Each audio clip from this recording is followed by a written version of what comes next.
আজি আমাৰ কেবিনেটত যাক নেকি স্পেচিয়েল ৰিক্ৰুটমেণ্ট ড্ৰাইভ বুলি কোৱা হয়, সৰ্বশিক্ষা অভিযানত যিসকল ছাত্ৰ ছাত্ৰী যিসকল শিক্ষকে কাম কৰি থাকে 5 বছৰ পূৰ্ণ হ'লে তেওঁলোকক আমি চৰকাৰী শিক্ষকৰ মৰ্যাদা দিয়াৰ ব্যৱস্থা কৰিছিলোঁ।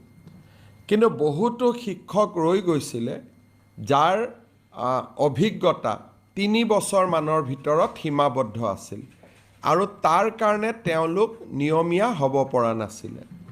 আজি কেবিনেটে স্পেচিয়েল ৰিক্ৰুটমেণ্ট ড্ৰাইভৰ জৰিয়তে সৰ্বশিক্ষা অভিযানৰ শিক্ষক শিক্ষয়িত্ৰীক চৰকাৰী চাকৰিত নিয়মীয়াকৰণৰ যিটো সীমা তাক 5 বছৰৰ পৰা 3 বছৰলৈ হ্ৰাস কৰে। ইয়াৰ ফলত সৰ্বশিক্ষা অভিযানত কাম কৰি থকা প্ৰায় 3000 শিক্ষক শিক্ষয়িত্ৰীয়ে চৰকাৰী শিক্ষকৰ মৰ্যাদা পোৱাত সহায়ক হ'ব। ইয়াৰ পিছত কেইটামান আমি গুৰুত্বপূৰ্ণ সিদ্ধান্ত লৈছিলোঁ, আপোনালোকক মই এটা এটাকৈ জনাব বিচাৰিছোঁ। আমাৰ শিক্ষকৰ বদলিৰ ক্ষেত্ৰত যোৱা কেবিনেটত আমি এটা সিদ্ধান্ত লৈছিলোঁ যে মহিলাৰ কাৰণে ইয়াক আমি 10 বছৰৰ জেগাত 5 বছৰ কৰিম। অৰ্থাৎ আগতে এজন শিক্ষক বা শিক্ষয়িত্ৰীয়ে ট্ৰান্সফাৰ ল'বৰ কাৰণে 10 বছৰ কাল অপেক্ষা কৰিব লাগিছিল। এতিয়া আমি শিক্ষয়িত্ৰীৰ ক্ষেত্ৰত ইয়াক 5 বছৰ কৰিলোঁ।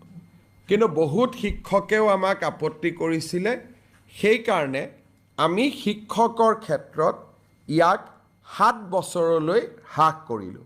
অৰ্থাৎ এতিয়া শিক্ষয়িত্ৰীয়ে 5 বছৰ কাম কৰাৰ পিছত ট্ৰান্সফাৰৰ বাবে আবেদন কৰিব পাৰিব। শিক্ষকে 7 বছৰ কাম কৰাৰ পিছত ট্ৰান্সফাৰৰ কাৰণে আবেদন কৰিব পাৰিব। কেবিনেটে আৰু এটা গুৰুত্বপূৰ্ণ সিদ্ধান্ত গ্ৰহণ কৰে।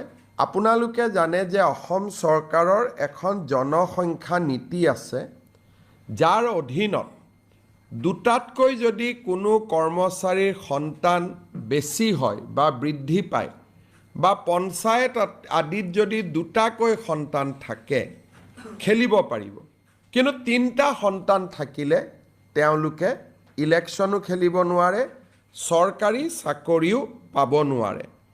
আজি কেবিনেটত সিদ্ধান্ত হয় যে জনজাতি, চাহ শ্ৰমিক, মৰাণ আৰু মটকক আমি এই যিটো 2টা সন্তানৰ সীমাবদ্ধতা আছে তাৰ পৰা আমি তেওঁলোকক ৰেহাই দিম, যিহেতু এই মাইক্ৰ' কমিউনিটিসমূহ আমি যদি ষ্ট্ৰিক হৈ থাকোঁ এসময়ত তেওঁলোকৰ জনসংখ্যা কমি কমি নোহোৱা হৈ পৰাৰ সম্ভাৱনা আছে।